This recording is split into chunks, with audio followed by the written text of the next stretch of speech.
today's video, meron tayong i-unbox. So, matagal ko ng pangarap to guys. Kasi nung bata ako, alam ko, nagkikilaro lang ako nito. Kaya lang, nitong medyo may edad na tayo, yung mga nakikita kong nilalaro ng mga pamangkin ko, mga lang, imitation. So, noon, tinitingnan ko to kung magkano ang original price. Kaya pala sabi nung kasi malaki yung nito eh, yung shipping fee. Although nabili ko siya ng mura, pero halos bawing-bawi din dun sa kung bibili ka naman ng sasadyain mo, bibili ka ng original na ganito, na gaming board po tawag. Mahal. Noon kasi nakikita ko nasa 1,000 plus to. Noon nung bago-bago pa siya. Pero ngayon, nandito na siya sa bahay. Laki din pala guys, so haba. Kaya sabi niya mabigat. Kaya sabi nung seller, depende daw yun sa bigat at kalaki. Ayan.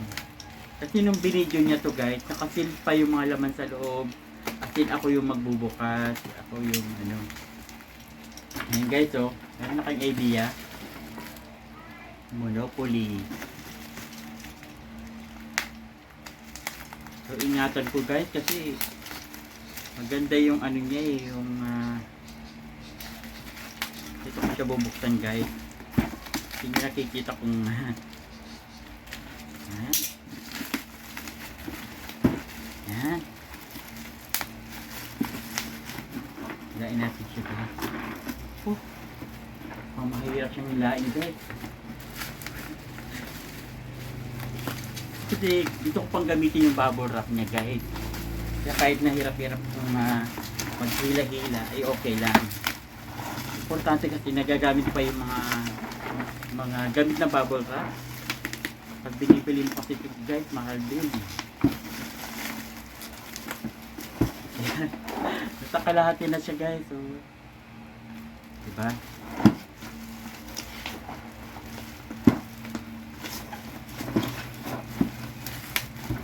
At ngayon, hindi na kami maglalaro ng yung imitation, pambata. Meron din kasi pamangkin pambata.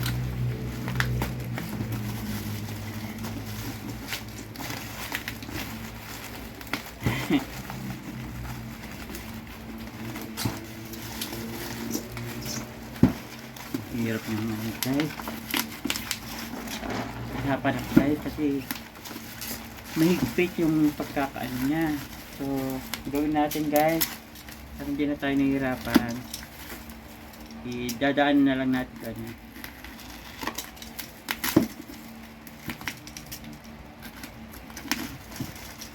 Ayan. Guys. Nakuha ko na guys. Ito siya Monopoly. Pinipad niya dito guys para safe.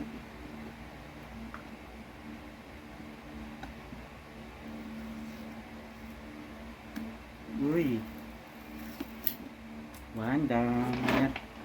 Tinip niya lahat both sides guys para hindi maalog-alog. Done.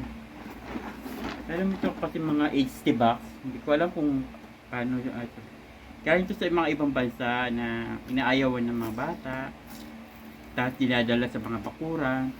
Tapos merong mga nagkakot dito, dinadala sa charity store, yung daw tawag sa ibang bansa, charity store. So doon makikita ito, binibenta nila. Tapos merong may mga Pinoy din sa ibang bansa, kinukuha nila yung mapapakinabangan, binibili nila $1, $2, mga ganun. Ganito ng tita ko kasi naggaling-galing siya. Tapos, so eto na, yung mga seller na yun, kumikita sila guys. Uy, laki ng kahon.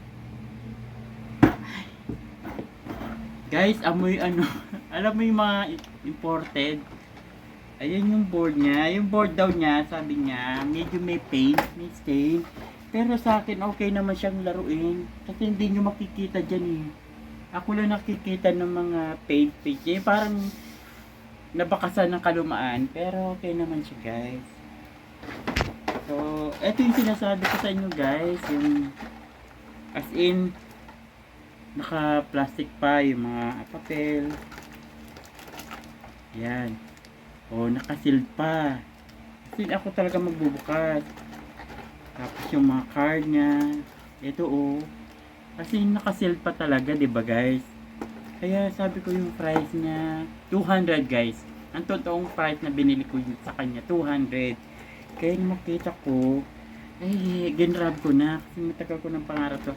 Kung hindi man ako maglaro mga pamangkin ko, at least meron kaming malalaro. Kung halimbawa pupunta kami ng sementeryo, pupunta kami sa resort, mga ganon. So ito yung pera guys, so as in maayos pa, hindi pa ano. Siguro ito na paglumaan lang ng mga toy store, no? Tapos to, ito pa yung mga ibang pera, guys. Yan, no, di ba? Kaayos pa talaga. As in, makikita mo yung originality ng isang item. Tapos ito siguro yung pang-dice. Yung dyan mo na lang lalagay. Kasi hindi ko alam kung gagano mo na lang yung sa dice niya. Tapos ito yung sinasabi niyang manual. Yan. Di ba meron siya manual? Ang galing. Tapos yung mga accessories niya guys.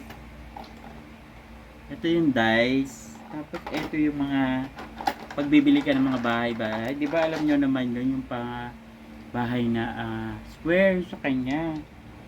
Pero may square bahay. Bahay yung shape niya guys. Kahoy. Okay, tapos yung mini house. Yan, maraming mini house guys. Yan. Yan. Mini house. Marami sila. And then ito yung mga pantatak. Mga ano talaga. Mga bakal. Mga although, ayun nga lang, no? Kasi sa katagalan may cup. Yan, may cup. Merong horse. May horse. Horse to. Then merong train. Merong train. Then merong dog. Ang daming characters guys. Mga merong iron, plancha. Merong alam mo yung hindi ko alam yung iba. Merong ship. Yan, ship siya. Tapos merong ano to? Yung sa gera. Kanyon. Then merong automobile. Merong fine cone. Merong shoe. Diba? Yan. So, ayan guys, dahil natuwa ako, sinare ko agad sa inyo yung ating bagong Monopoly. At least, meron. Tapos, alam mo yung Monopoly, tatanggal pala. Guys. So, natatanggal pala guys. So, diba? Yung talagang pagka-original niya. Yan. Tinitingnan ko ba kami tagong dollars, di ba? Isa kasi may mga nasisingit sa mga gamit-gamit, mga dollars. So far wala naman. So yun guys, yung ating setup, pag-open ng ating hinihintay na box from Baguio. This is from Baguio. Yehey! Meron naman akong collection at pwede na yung malaruin ng mga pamangkin ko, ng mga kaibigan ko, yung, alam mo ba, yung binabalik-balikan yung pagiging bata. Yan guys, thank you for watching. Next week, meron naman pa tayong bagong vlog, meron naman tayong another thing na i-open. So, sana makapanood kayo. Thank you for watching. Salamat po.